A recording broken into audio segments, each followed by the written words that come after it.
Good morning, Oak Grove Wildcats. This is the week of February 22nd, 2021, and your admin team, we are all here to share the morning announcements with you.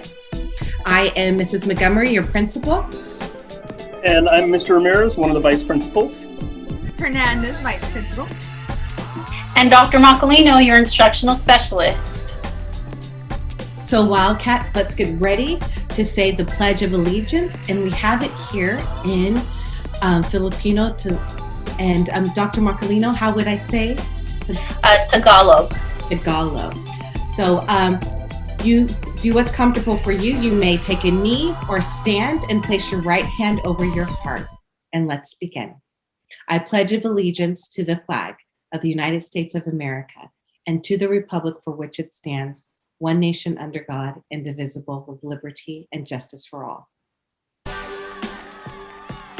All right, Wildcats. So since we are still in February, we are still learning about what it means to be a risk taker. So as you see here, being a risk taker doesn't necessarily mean that it's just turning on your cameras to see your lovely faces. Being a risk taker also means taking chances that you might not have taken otherwise. As you see here, we have this mountain climber. How many of you would take that kind of risk? Oh, you're brave. I might if I know that hardness is not going to break.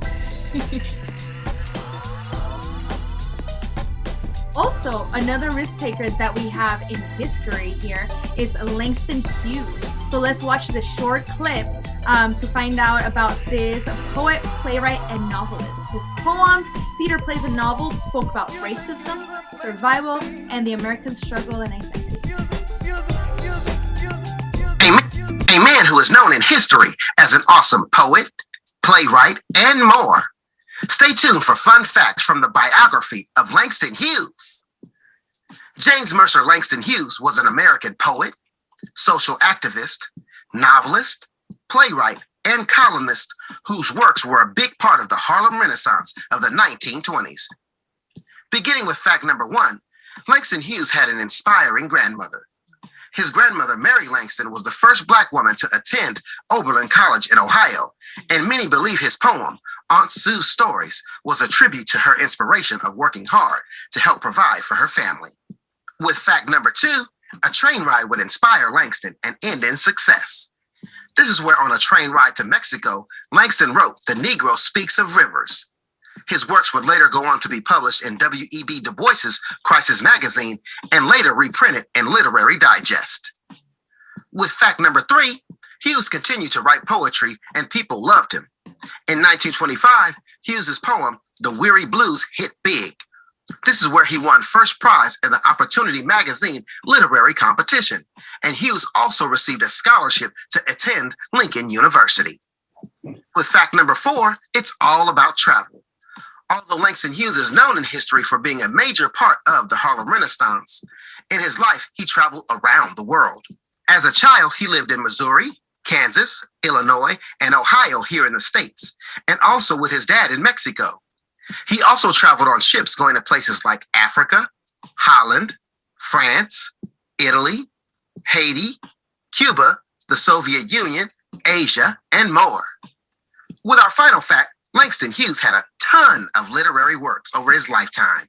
From 1920 until his death in 1967, he wrote his 2 autobiographies, 2 novels and 9 children's books, 16 volumes of poetry, 3 short story collections, at least 20 plays, and much more. All right, my friend, that's all for me with fun facts about Langston Hughes. Hope you enjoyed learning about Langston Hughes. And with that, here we have one of my personal favorites, John Legend, with one of his poems, I Too, by Langston Hughes. I too sing America. I am the darker brother. They send me to eat in the kitchen when company comes. But I laugh and eat well and grow strong. Tomorrow, I'll be at the table when company comes. Nobody will dare say to me, eat in the kitchen then. Besides, they'll see how beautiful I am and be ashamed. I too am America. Thank you, Ms. Hernandez.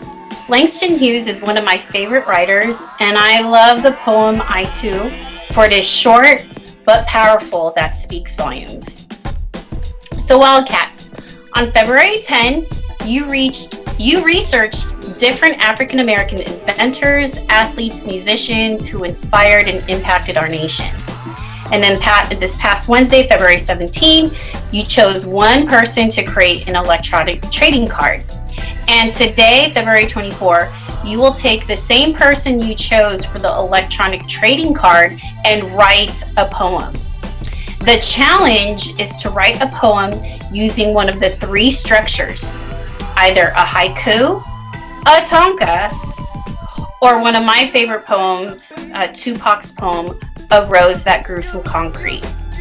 So here's a poem I wrote about Amanda Gorman by using Tupac's poem as my structure.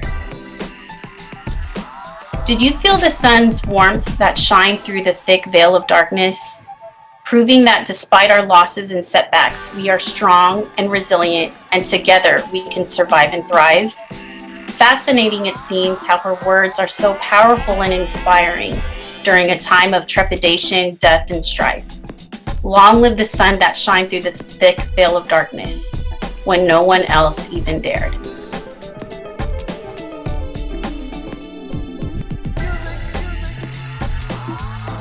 Wow, that was really good, Dr. Macalino. Thank you for sharing that. I really appreciate that. You're gonna have to read it again because I want to hear it again. But we're gonna move on. So sorry. 8th graders, parent night is tonight. You should have received your Zoom from your teachers or through the parent square that goes out. So again, it's tonight from 6 to 6:30, and we'll be talking about the 8th grade community project, giving your parents information about what that's all about.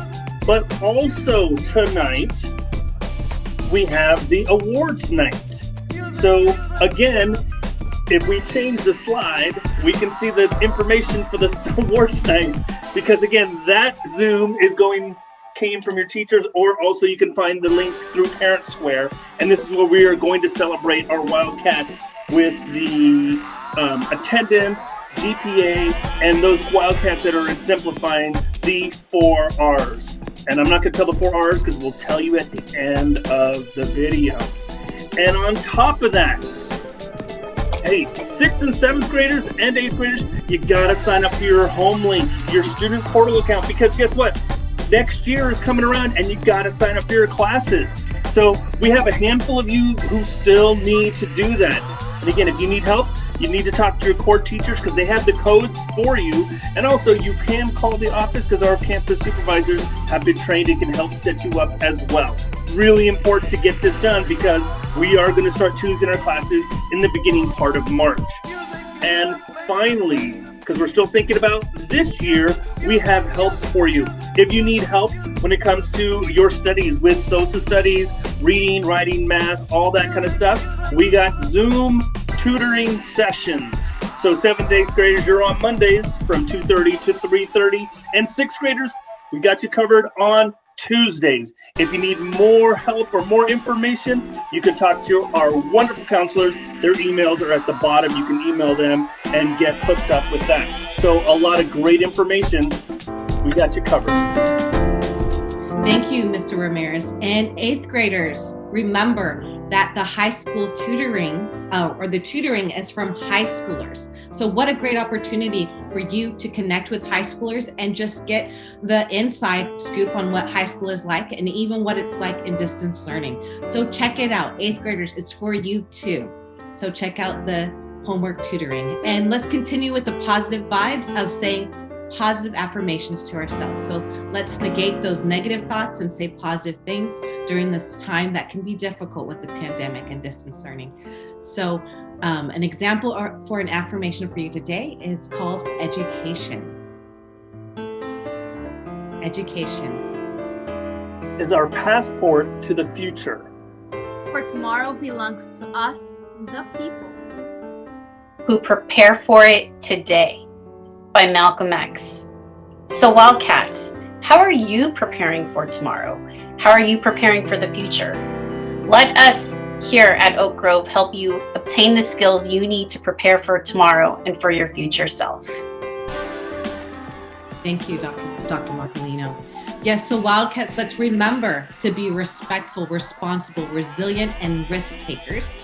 And also take a look out for a survey that was sent to your parents through Parent Square or even through an email from the district. It is going to ask, what is the mode of education you would like starting in March?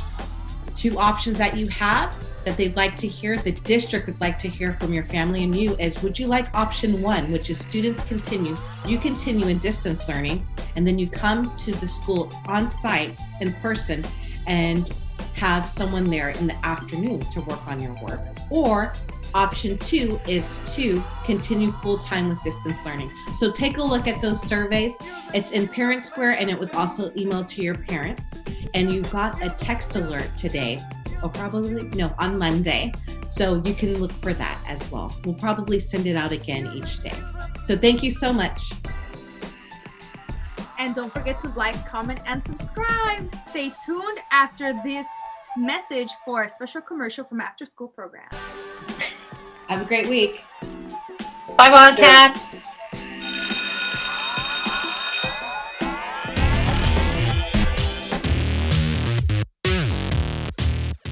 Hello, this is Mr. Jack from the CARES After School Program, and I just wanted to let you guys know about our Flight Lab programs that are going on Tuesdays.